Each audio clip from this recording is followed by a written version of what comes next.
ओम शांति 5/5/2025 प्रातः मुरली।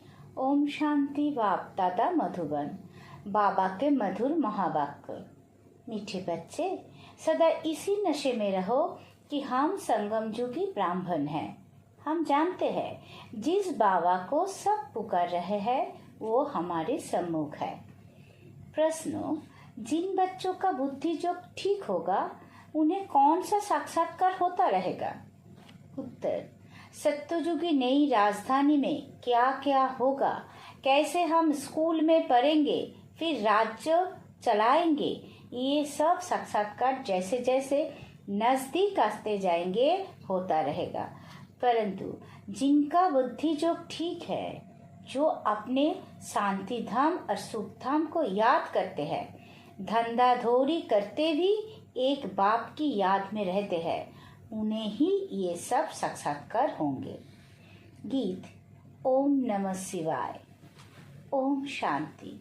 भक्ति मार्ग में और जो भी सत्संग होते हैं उनमें तो सब गए होंगे।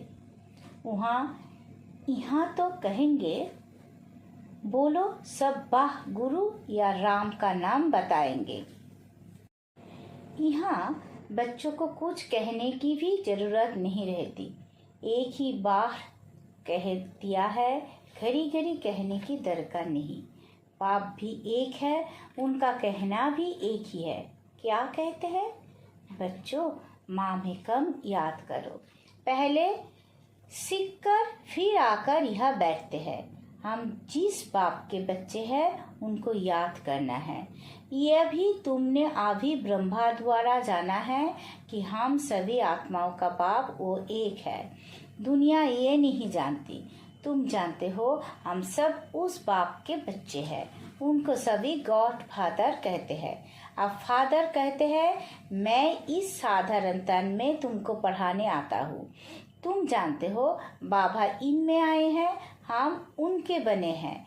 बाबा ही आकर पतित से पावन होने का रास्ता बताते हैं। ये सारा दिन बुद्धि में रहता है।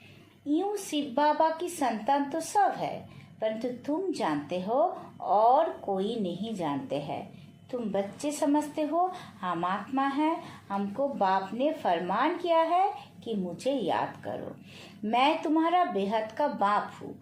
सब चिल्लाते रहते हैं कि पतित पावनाओ, हम पतित बने हैं। ये देह नहीं कहती, आत्मा इस शरीर द्वारा कहती है।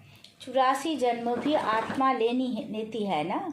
ये बुद्धि में रहना चाहिए कि हम एक्टर्स हैं। बाबा ने हमको आप त्रिकालदर्शी बनाया है। आदि मध्य अंत का ज्ञान दिया है। बाप को ही सब बुलाते हैं ना। अभी भी वो कहते रहते हैं कि आओ, और तुम संगम युगी ब्राह्मण कहते हो। बाबा आया हुआ है। इस संगम युग को भी तुम जानते हो। ये पुरुषोत्तम युग गाया जाता है। पुरुषोत्तम युग होता ही है कलियुग के अंत और सत्य युग के आदि के बीच में। सत्य युग में सत्य पुरुष, कलियुग में झूठे पुरुष रहते हैं। सत्य युग में जो होकर गए हैं उन्हों के चित्र है। सबसे पुराने ते पुराने ये चित्र है। इनसे पुराने चित्र कोई होते नहीं। ऐसे तो बहुत मनुष्य फालतू चित्र बैठ बनाते हैं। ये तुम जानते हो कौन कौन होकर गए हैं।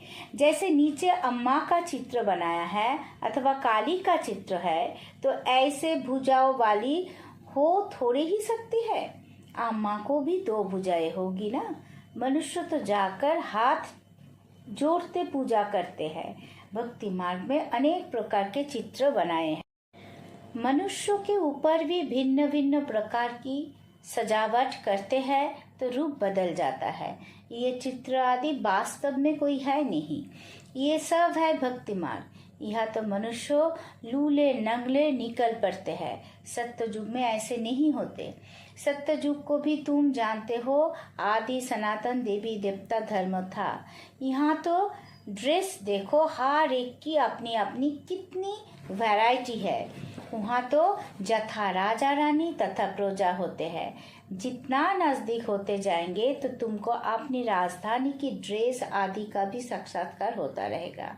देखते रहेंगे। हम ऐसे स्कूल में पढ़ते हैं, ये करते हैं, देखेंगे भी वो जिनका बुद्धि जो अच्छा है, अपने शांति धाम सुख धाम को याद करते हैं। धंधा धोरी तो करना ही है, भक्ति मार्ग में भी धंधा आदि तो करते हैं ना। ज्ञान कुछ भी नहीं था, ये सब है भक्ति, उसको कहेंगे भक्ति का ज्ञान। वो ये ज्ञान दे ना सके कि तुम विश्व के मालिक कैसे बनेंगे। अभी तुम यहाँ पढ़कर भविष्य विश्व के मालिक बनते हो, तुम जानते हो। ये पढ़ाई है ही नई दुनिया अमरलोक के लिए। बाकी कोई अमरनाथ पर शंकर ने पार्वती की अमर कथा नहीं सुनाई है, वो तो शिव शंकर को मिला देते हैं। अभी बाप तुम बच्चों को समझा रहे हैं, ये भी सुनते हैं। बाप बिगड़ सृष्टि के आदि मध्य अंत का राज कौन समझा सकेंगे। ये कोई साधु संत आदि नहीं है।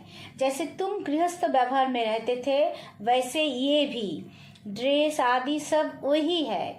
जैसे घर में माँ बाप बच्चे होते हैं, फर्क कुछ नहीं है। बाप इस रथ पर सवार हो आते हैं बच्चों के पास।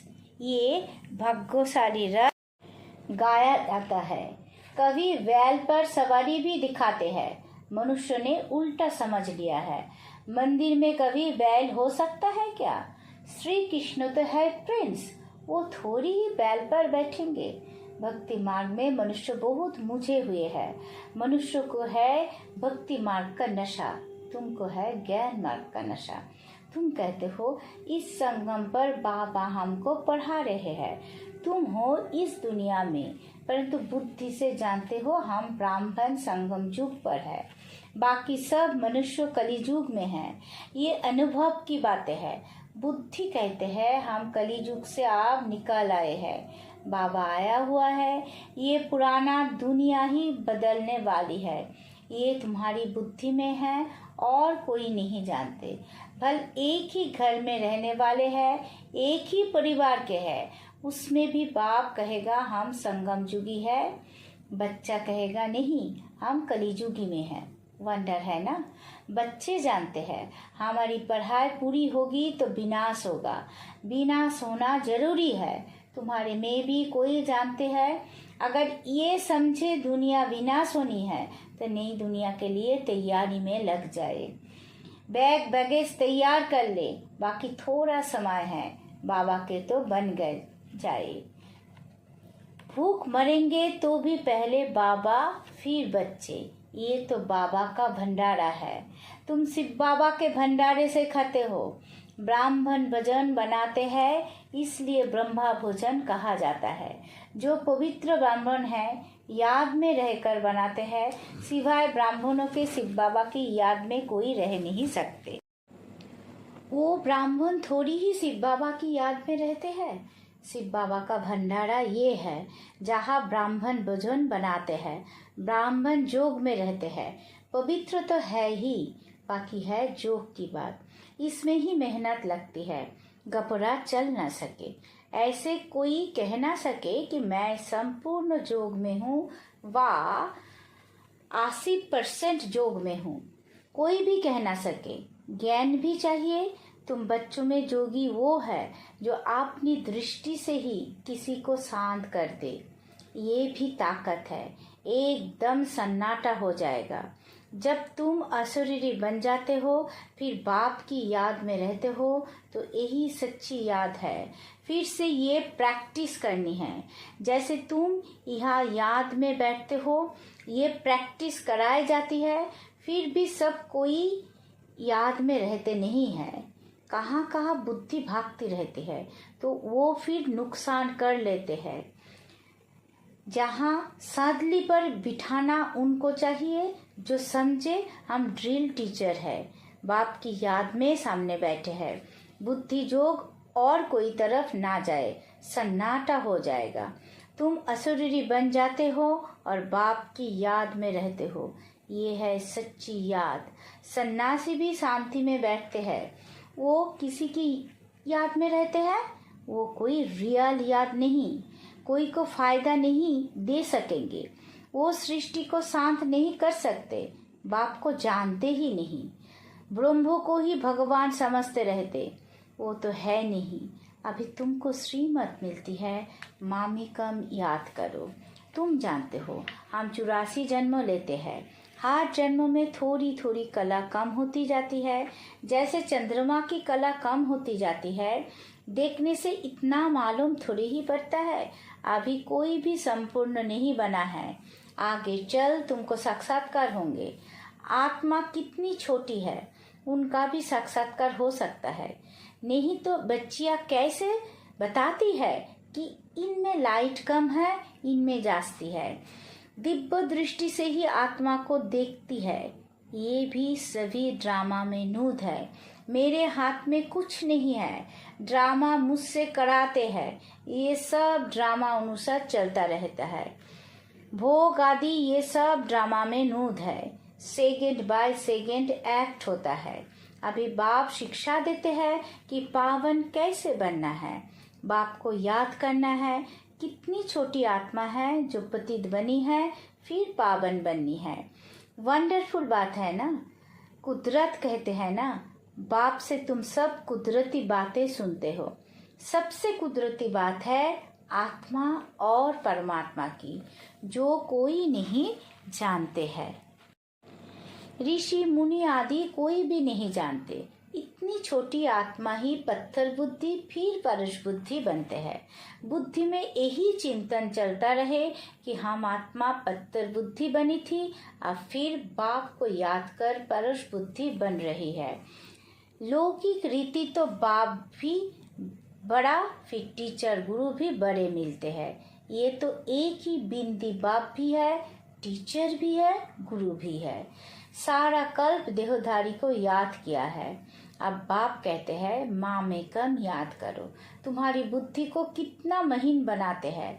विश्व का मालिक बनना कोई कम बात है क्या? ये भी कोई ख्याल नहीं करते कि ये लक्ष्मी नारायण सत्ययुग के मालिक कैसे बने। तुम भी नंबरवार पुरुषार्थ अनुसार जानते हो। नया कोई इन बातों को समझ ना सके। पहले मोटे रूप से समझा, फिर महीनता से समझाया जाता है। बाप है बिंदी, वो फिर इतना बड़ा बड़ा लिंग रूप बना देते हैं। मनुष्यों के भी बहुत बड़े बड़े चित्र बनाते हैं, परंतु ऐसे है नहीं। मनुष्यों के शरीर तो यही होती है। भक्ति मार्ग में क्या क्या बैठ बनाया है। मनुष्य कितना मुझे हुए है। बाप कहते हैं जो पास्ट हो गया वो फिर होगा। अभी तुम बाप की श्रीमत पर चलो। इनको भी बाबा ने श्रीमत दी, साक्षात्कार कराया ना। तुमको हम बादशाही देता हूँ, अब इस सर्विस में लग जाओ। अपना वर्षा लेने का पुरुषार्थ करो। ये सब छोड़ दो। तो ये भी निमित्त बना। सब तो ऐसे निमित्त नहीं बनते हैं। जिनको नशा चढ़ा तो आकर बैठ गए। हमको तो राजाई मिलती है, फिर ये पाई पैसे क्या करेंगे? तो आप बाप बच्चों को पुरुषार्थ कराते हैं। राजधानी स्थापन हो रही है, कहते भी है हम लक्ष्मी नारायण से कम नहीं बनेंगे। तो श्रीमत पर चलकर दिखाओ। छूचा मत करो। बाबा ने थोड़ी ही कहा। बाल बच्चों का क्या हाल होगा? एक्सीडेंट में अचानक कोई मर जाते हैं तो कोई भूखा रहता है क्या? कोई ना कोई मित्र संबंधी आदि देते हैं खाने के लिए। यह देखो बाबा पुरानी झोपड़ी में रहते हैं, तुम बच्चे आकर महलों में रहते हो। बाप कहेंगे बच्चे अच्छी रीति रहे, खाए पिए। जो कुछ भी नहीं ले आए हैं उनको भी सब कुछ अच्छी रीति मिलता है। इस बाबा से भी अच्छी रीति रहते हैं। शिव बाबा कहते हैं हम तो है ही रमता जोगी, कोई का भी कल्याण करने जा सकता हूँ। जो ज्ञानी बच्चे हैं वो कभी साक्षात्कार आदि की बातों में खुश नहीं होंगे, सिवाय योग के और कुछ भी नहीं। इन साक्षात्कार की बातों में खुश नहीं होना। अच्छा, मीठे मीठे सी कीलते बच्चों प्रति माता पिता बाप दादा का याद प्यार और गुड मॉर्निंग। रूहानी बाप की रूहानी बच्चों को नमस्ते। हम सब रूहानी बच्चों की रूहानी माता पिता बाप दादा को याद प्यार गुड मॉर्निंग, नमस्ते नमस्ते नमस्ते। सदा रहेंगे हंसते। शुक्रिया मीठा बाबा, शुक्रिया। धारणा के लिए मुख्य सार। पहला पॉइंट, योग की ऐसी स्थिति बनानी है जो दृष्टि से ही किसी को शांत कर दे, एकदम सन्नाटा हो जाए। इसके लिए अशरीरी बनने का अभ्यास करना है। दूसरा पॉइंट, ज्ञान के सच्चे नशे में रहने के लिए याद रहे कि हम संगम युगी है। अब ये पुरानी दुनिया बदलने वाली है। हम अपने घर जा रहे हैं। श्रीमत पर सदा चलते रहना है, छूचा नहीं करनी है। वरदान, परमात्म मिलन द्वारा रूह रिहान का सही रिस्पॉन्स प्राप्त करने वाले बाप समान बहुरूपी भावो। जैसे बाप बहुरूपी है, सेकंड में निराकार से आकारी वस्त्र धारण कर लेते हैं, ऐसे आप भी इस मिट्टी की ड्रेस को छोड़ आकारी फरिश्ता ड्रेस, चमकीली ड्रेस पहन लो तो सहज मिलन भी होगा और रूह रिहान का क्लियर रिस्पॉन्स समझ में आ जाएगा। क्योंकि ये ड्रेस पुरानी दुनिया की वृत्ति और वाइब्रेशन से, माया के बटर या फायर से प्रूफ है। इसमें माया इंटरफियर नहीं कर सकती। स्लोगन, दृढ़ता असंभव से भी संभव करा देती है। अब बैक तो इशारे। रूहानी रॉयल्टी और प्योरिटी की पर्सनालिटी धारण करो। ब्रह्मा कुमार का अर्थ भी है सदा प्योरिटी की पर्सनालिटी और रॉयल्टी में रहना। यही प्योरिटी की पर्सनालिटी विश्व की आत्माओं को अपनी तरफ आकर्षित करेगी। और यही प्योरिटी की रॉयल्टी धर्मराजपुरी में रॉयल्टी देने से छुड़ाएंगी। ये ऐसे रॉयल्टी के अनुसार भविष्य रॉयल फैमिली में आ सकेंगे। जैसे शरीर की पर्सनालिटी देहभान में लाती है, वैसे प्योरिटी की पर्सनालिटी देही अभिमानी बनाए बाप के समय लाते हैं। ओम शांति।